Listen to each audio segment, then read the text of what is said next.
Today I'm going to show you how to use Nearpod as an engagement tool for your students. So when you are going to nearpod.com, you're going to see the Teachers tab right here. You will have to sign up for free.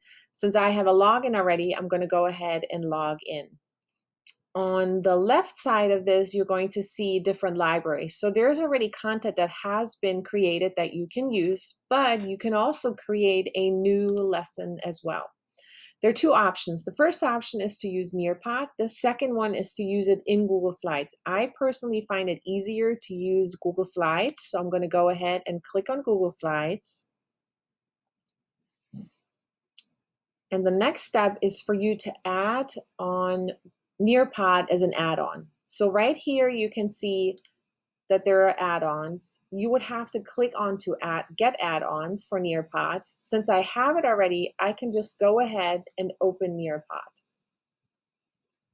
Once Nearpod opens, you can see that there are many different tools that you can use for this activity. So for example, let's say I want to create a poll.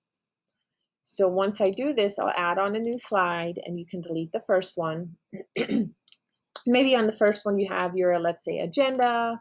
Maybe you have your objective for students for today's date. You can change your background color. Obviously, yours would be much more prettier. But then you would go ahead and try to add on a poll, such as you could ask students how they're feeling today. So you'll go ahead and put in your question. How are you feeling this morning? You can say, I feel great. I need more sleep.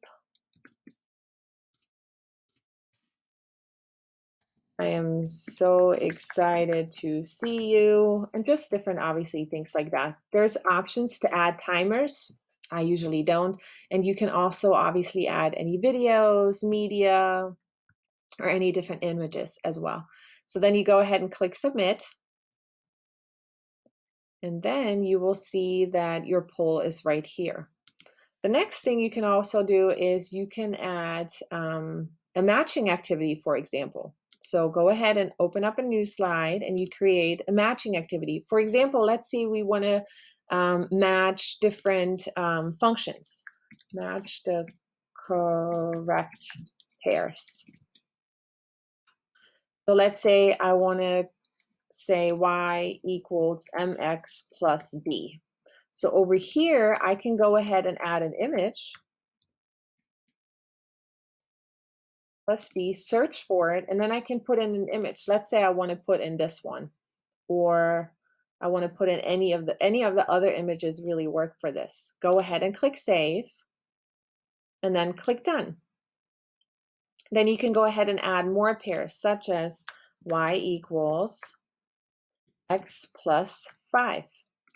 Go ahead then again, y equals x plus 5. Go ahead and click search and then select the function that you wanted to add on. I'm not checking for if it's correct or not, but then go ahead and put this in here. And then you can go ahead and match the things, or the students will be asked to match. You can also add on, for example, different open-ended questions. Not for this one, for the new one. Open-ended question. So for example, you could use this as an exit card. You can say, I'm so glad you were here today. Tell me 2 things you learned from the lesson and 1 question you still have. And then you go ahead and click submit. And this then will come up as an open-ended question. Also, for my middle school friends, you can also see here that there is a desmos option. So you can actually go ahead and add desmos in as well. And that will allow you to see different graphs as well. And you can do this with different options here as well. I hope this video was helpful.